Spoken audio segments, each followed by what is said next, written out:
لہذا ہمارا دعویٰ ہے کہ ایکٹ بن چکا ہے، صدر نے ایک اعتراض بھیج دیا ہے، اس کے بعد اگر اس نے آئینی مدت کے اندر اس پر دستخط نہیں کیے تو حکومت نوٹیفیکیشن جاری کرتے اس کا گزر کرے گی.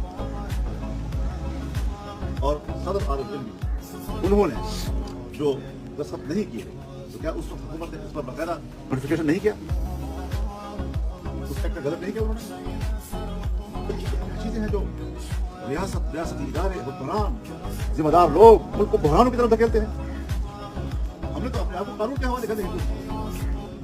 ہم تو ملک میں جو بھی کام کرنا چاہتے ہیں ایک ایکٹ کے تحت کرنا چاہتے ہیں. کسی معاہدے کے محتاج ہم کیوں بنایا بھی حکومت اور ان علماء کو برانگیختہ بھی حکومت والے کر رہے ہیں، بنایا بھی ادارے کے لوگوں نے ہے، اور ان علماء کرام اور تنظیموں کو برانگیختہ بھی یہی لوگ کر رہے ہیں، اور یہ بالکل بھی کہنے پر ہو بھی جاتے ہیں. اس بات کی بھی کیا کروں؟ لہٰذا ہماری پوزیشن